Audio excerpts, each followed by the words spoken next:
Morning, Ryan. Morning, Blair. How are you? I'm good, thank you. Hi, Angela. Hi, Tyler. Morning, all. Morning, Ryan. G'day, Martin. G'day. Another beautiful morning. Tell me when we go on live stream so I can be polite. We're on live stream straight away. Okay, I'm polite automatically. Of course I am. You're always polite, Martin. I'm always polite. Hey, Jeff. You are right. It's a beautiful day outside there, Ryan. It's just been stellar weather, hasn't it? Gorgeous. As long as it keeps up for the weekend, I'll be happy. Supposed to, I think. Yeah, I think you're right. Still mid-20s too, isn't it? So it's not cooling off. We might have a great April. We've had one of those before, Indian summers. You're doing a bit better than Sydney. Yeah. I think their water reservoirs will be pretty full, I would say, Councillor Maxine. It does say. Yeah. Terrible. Phenomenal. Hard to imagine what else is going to be in that water, though, too. You know, that's part of the problem, all the detritus and, Yeah. boy. All right. Oh, well, we'll get underway, everyone. I think we're on time and got quorum. So, yeah, welcome. And District Plan Committee, we'll just get into it. We had a good meeting on Monday, a good workshop, and I think it set us up for some further conversations today. So I'll go to apologies. I've got Rob's got to shoot away slightly early today. Is there any other apologies? Yes, I'm trying.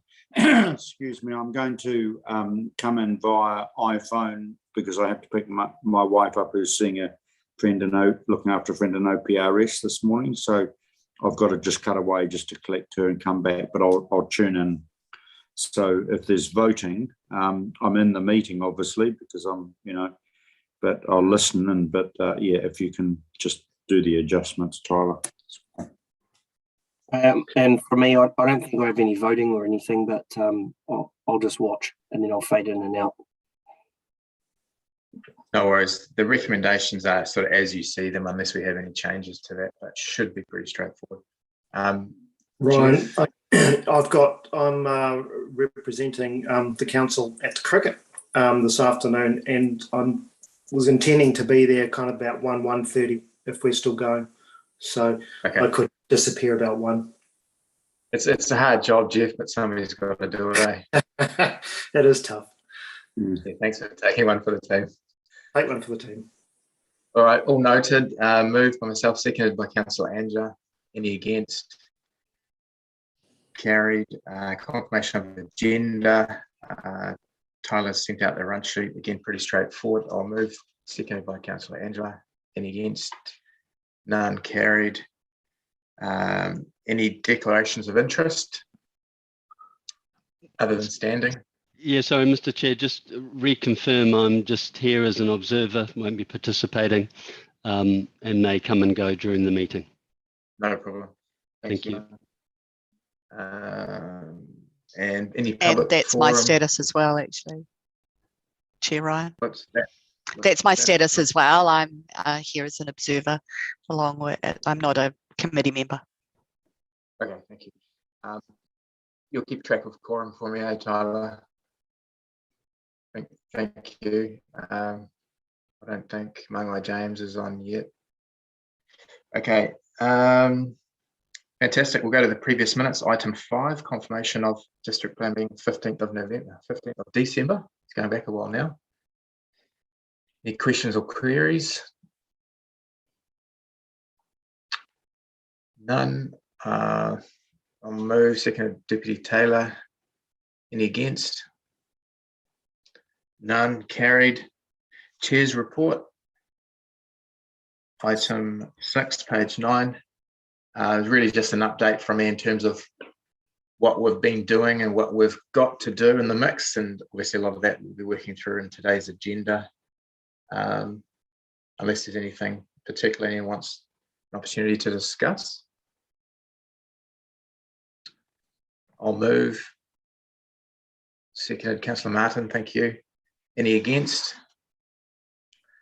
Carried, unanimous. Right, we're into the substantive item for the first part of the public. Item 7. Mark, are you presenting this? Good morning, Councillor Ryan. Yeah, look, I can speak to this. So this is just, again, another submission in terms of RM reform.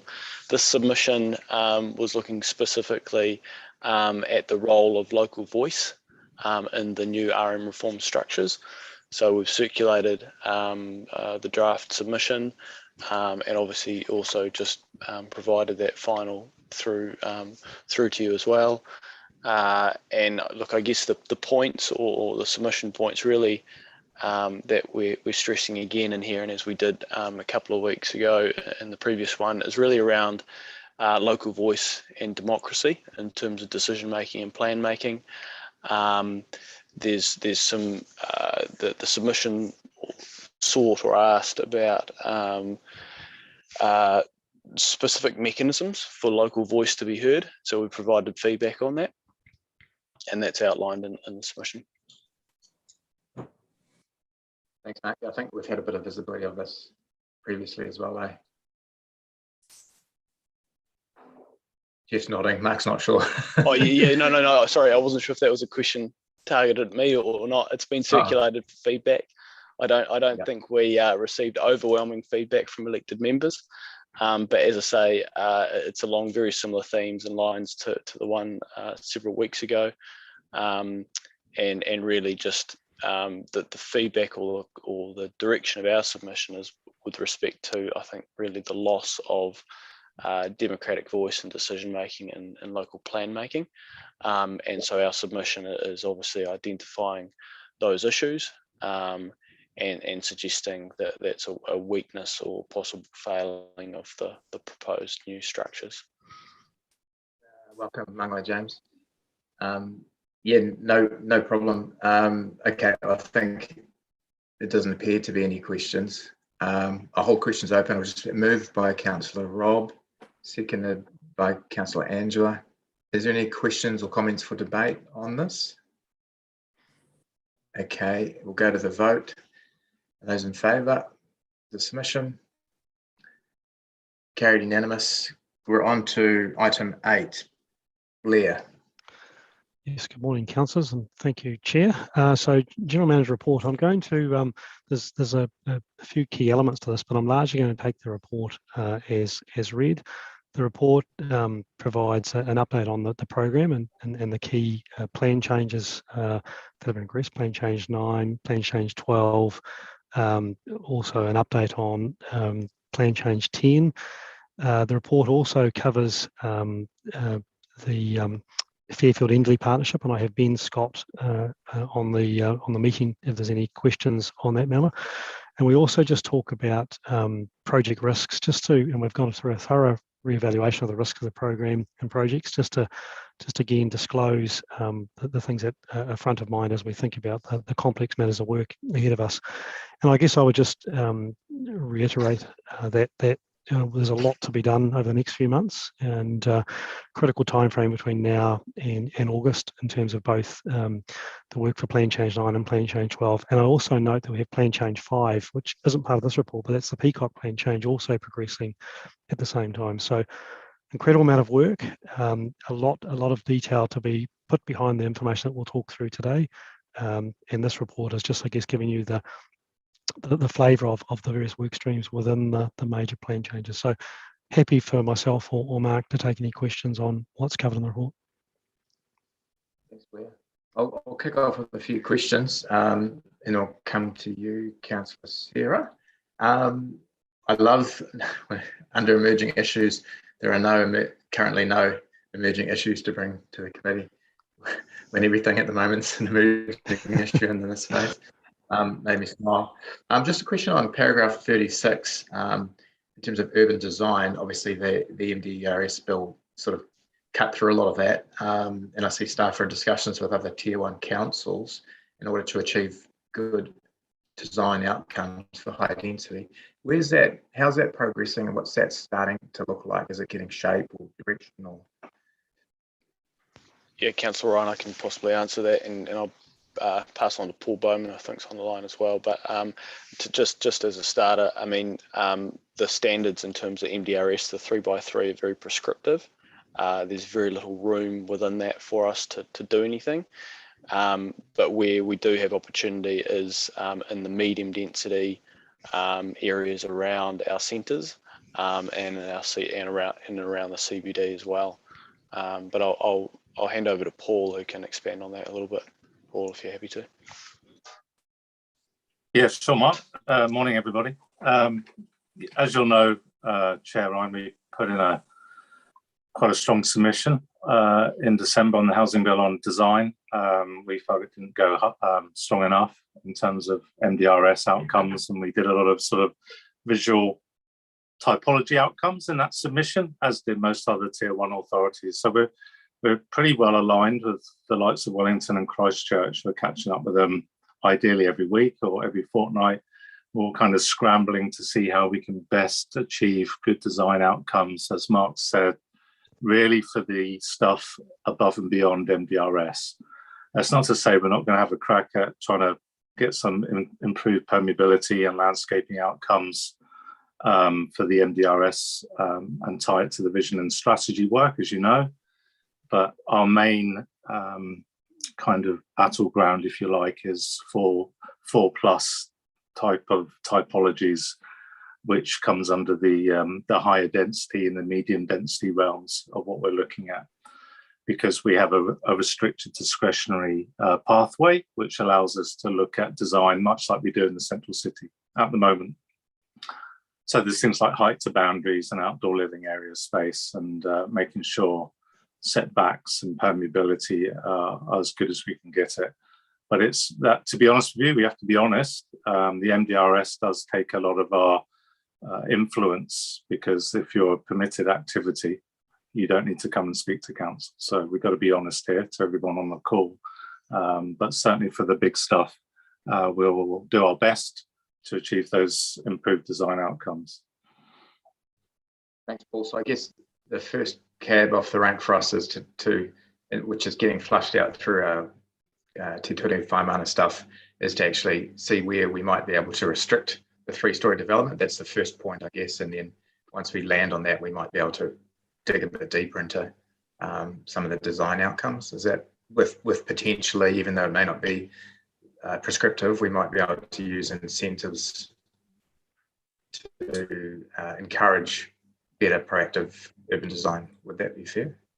Yeah, I think it'd be fair to say, if you're using the vision and strategy correctly, then you're not really dealing to things like aesthetics and visuals and facade treatments, but you can look at on-site amenity, permeability, and setbacks, and ensuring those other things we're looking at, like rainwater tanks as well. So that's something the team are looking at. But yeah, we have to be honest in terms of our ability to control sort of frontages and the aesthetics and design materials, and the bulk and massing is quite substantially eroded through the government's MDRS provisions. So we have to look at it from probably a green policy perspective, and we'll get to that later in the presentation today. Yeah, I guess I'll just ask this as a question, because I just want to make sure it gets cut through. I would like to think that even though what you've said is our legal minimum, with that we will still be exploring incentives and non-legal measures to encourage proactive design. Absolutely. I mean, we do that now, and we have a very good pre-application team and consents, and we have, our design panel. We're not going to stop exploring other mechanisms to achieve good outcomes. Absolutely. Thank you. And just finally, Kāinga Ora, the area plan, are they likely to give us a bit of a master plan, or a bit like TGH did the other day, a bit of a indication, Ben, of what it might look like, what it could like in terms of their aspirations and working in partnership with us? Yeah, thanks, Councillor. So in short, yes. We've been having regular catch-ups with Paul Bowman and Ben Petch and the area plan team fortnightly with the Kāinga Ora planners who are working on their discrete area plan. That area plan, though, is, it's the technical element of that space in between the 5 crossroads and the Chartwell one, whereas the actual plan that the partnership is drafting is for the broader whole area. That draft was due to come to the steering committee this month, and we've just pushed that out to next month, as we've had some new emerging opportunities that we want to make sure that the narrative's right before we go to the steering committee, particularly around collaboration across multiple stakeholders, the likes of what Te Koha Health and what the parks team are doing with Enderley Community Centre and that. There'll also be not that it's been drawn up yet, but there has been recent progress with the Kāinga Ora's management teams that they've been able to get through their investment boards, that they've been able to get funded the development of 2 neighbourhood master plans. So these won't be done and dusted by in the next few months, but the plan will speak to what their development looks like. So there's going to be an overarching, spatial plan of the whole area, which identifies some of those key opportunities.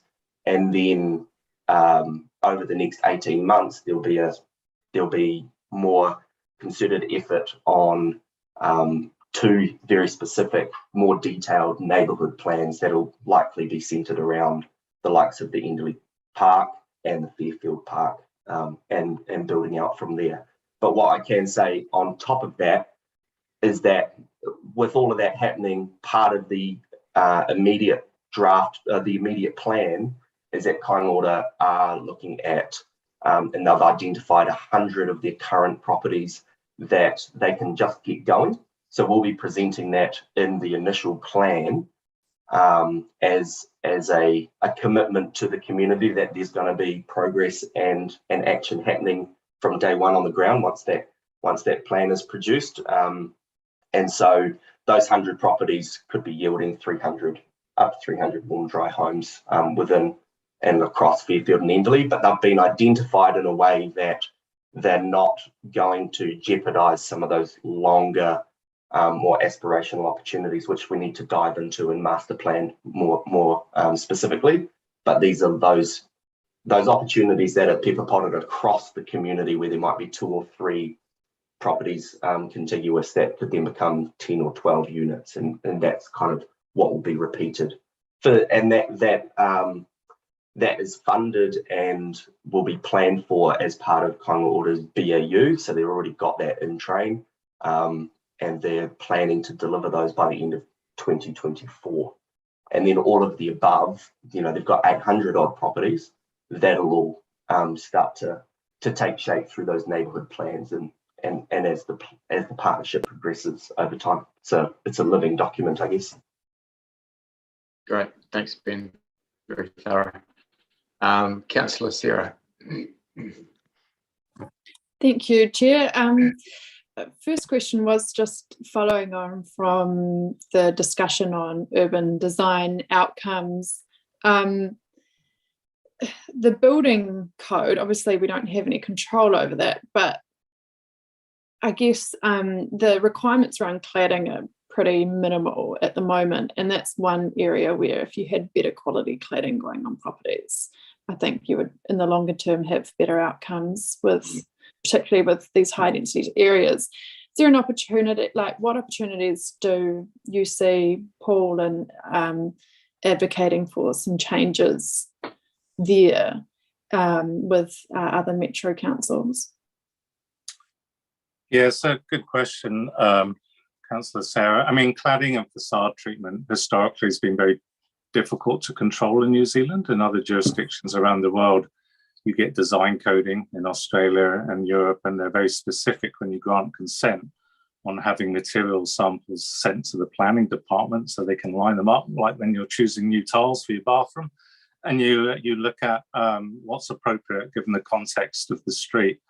We don't tend to do that too much here, and our ability to do so, as I said earlier, with the MDRS provisions, it's more around those environmental controls rather than the materials. Yeah. Now, for the 4+ developments, absolutely, there's always the conversation at pre-application stage, and if we put things through, and I don't always want to push things to a design panel because staff are more than capable of dealing with these sort of conversations, but you can certainly encourage different types of facade treatment, but we don't usually condition materials. It's not something we tend to do much of here. It's more about the bigger urban design picture.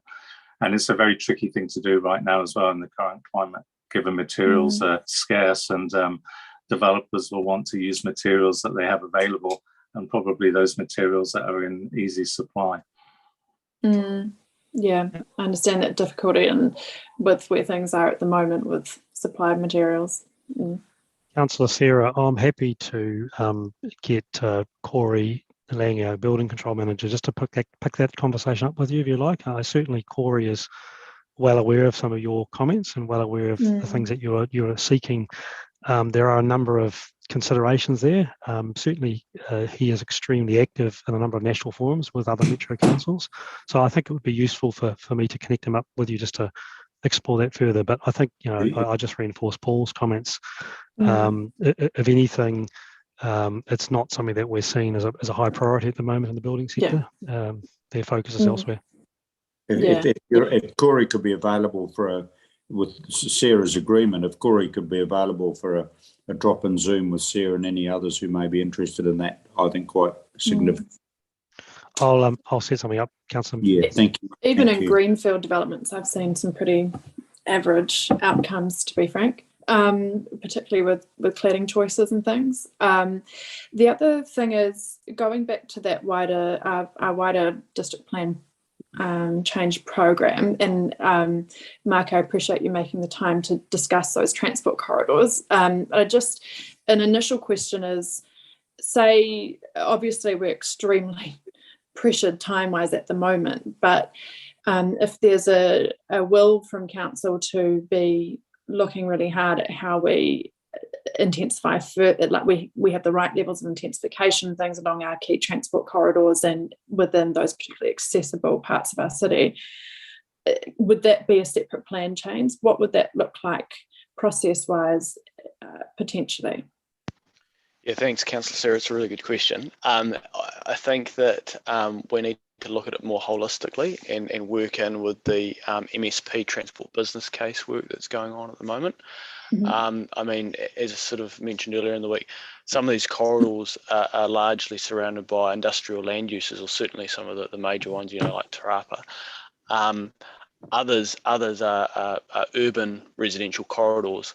And we need to think about the form and function of those corridors going forward, because if you intensify along the entire length of that corridor, you can actually, you just need to be careful with what outcomes you're wanting to achieve, because you can actually, that can sometimes be to the detriment of that corridor. So sometimes it's actually more value and benefit, depending on the function of that corridor, to put two big things at either end of it, rather than ribbon development along the whole corridor, depending on the transport outcomes you're trying to achieve. So that's why it's a bit of a tough area for us to be kind of getting into in too much detail at this stage. Yeah, I totally appreciate that. And that it needs plenty of good thought and needs to be linked with the MSP. I'm just thinking, given that we can't do that thinking right now in time for this plan change, what would it look like to give us that time to take that well-considered approach? Well, you're right. It would be a future plan change. But I think we would need to look at that in light of where we land, say at the end of next year with Plan Change 12, and what that actually delivers and how far that goes with respect to corridors versus some of the outcomes you have in mind that you'd like to see. So we just need to work that through. The other thing is, in terms of a district plan context, some of the corridors we're talking about at the moment don't have the legal weight in terms of a designation and things like that would be required to start to do things like requiring setbacks from them of the existing built form. There might be corridors in the future, so 30 plus years, that we might need to widen. Now, if we were to allow further intensification along those corridors and abutting those corridors, we'd be starting to preclude our opportunities for strengthening them in future. So there's some careful balancing things we need to do here. The principle, totally agree with, but we just need to be very careful that we do it in a thoughtful manner. Okay, thank you. Final question is the risk, one of the risks outlined, and I saw many high risks, so it's, but one of them was around the public perception of our approach, where we could be seen as not supporting housing affordability outcomes, at least as strongly as what maybe we would be expected to. So I'm just keen to understand, how do we get to a point where we can understand and communicate what impact these changes will have in terms of housing capacity and those affordability outcomes? Yeah, I guess I'll make a couple of comments on that, and then probably maybe defer to Blair, who might want to add. But I mean, at the moment, we already have significant brownfield supply enabled under our current provisions. So that's already sitting there available to the market. What we're yet to work through is the implications on these new planning provisions of the vision and strategy. So we're yet to get to that point in the journey to actually be able to say, oh, this is how the vision and strategy applies, and this is what the impact is in terms of supply. Bearing in mind, of course, that actually in and around centres and within the CBD and CBD walkable catchment, we're going to be increasing density quite significantly beyond what we already have. So we just need to work that through. We're just a little bit early in the journey to be able to give you that answer from a supply side point of view.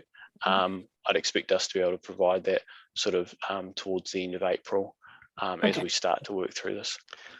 I think, Councillor Sarah, just to follow up from Mark, I mean, that information is certainly the information we all want to see, and that is certainly a key part of the wider thinking and plan as we think about the city into the longer term as well. What does that supply and future demand projections look like? Because it's part of that, just that wider holistic view of hugs and future-proof as well. So it's a very dynamic environment, and you appreciate that assumptions that we were working on last year and where we're at now are moving quickly. Yeah. Okay. Thank you so much. Blair, Mark, just a quick adjunct to what Sarah's asking. Obviously, the trade-off with the going down some housing, we're also exploring. I think you've brought back into scope the inclusionary zoning piece, which may help balance out some of that as well. Do you have a comment on that, Sarah? Sorry, Councillor Ryan, you've faded out for me a little bit there. Oh, sorry. I wasn't sure what your question. What was your question, Ryan? Speak up. Okay. In terms of trade-off, Sarah was keen on affordability, and Mark, you've spoken to it. You know, whilst we've got a lot of enabled property, the potential for that work you've got back in scope for inclusionary zoning may also help augment or accelerate some of that. Would that be fair? Yeah, absolutely. I mean, there's a number of discussions going on around the country as well as in this part of the world in terms of the use of the concept of inclusionary zoning, which would look to enable the supply of affordable housing to the market. But Councillor might leave that topic for a little bit later, and then get Amy Trigg to present on that. Thanks. Just bookmark that in there for you, Sarah, in that conversation. Mangai James.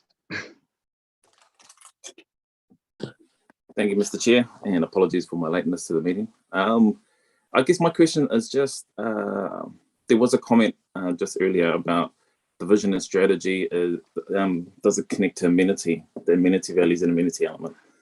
I would like to understand why. from that perspective that you think it isn't, if I can? It's a very good question. Thanks, James. I think that where we're getting to at the moment, I mean, it is the obvious thing of the government is requiring us to intensify citywide across all residential zones. And the most obvious impact of that is with respect to increase in impermeable surface, increased pressure effectively on the river and on its tributaries. And so therefore, the water component is at this stage seems to be the preeminent key aspect of that. But as I say, we're still working through some of those other aspects. And we might be able to, I don't know if Lachlan's on the call and wants to kind of jump in there and add to that. Yeah, thanks, Mark. No, James, I mean, I think what Mark has said is correct, and that the principal focus at the moment has been on the water quality elements and the restoration and protection of the awa. We certainly see that as being shall I describe it as the easiest way to identify a qualifying matter to step outside of the MDRS is through looking at the responsibilities under the vision and strategy directly associated with the restoration and protection of the awa. So that's the most effective and I think most direct route we've got towards successfully identifying Te Ture Whaimana as a qualifying matter. Now, that's not to say that some of those other objectives within the vision and strategy might also be deployed here. There's, plenty of objectives which talk about the relationships of Waikato Tainui and the River Iwi and the wider Waikato communities to the awa in terms of their well-being and those community well-being elements. So they could also be deployed, and they could be opportunities for us to create linkages with.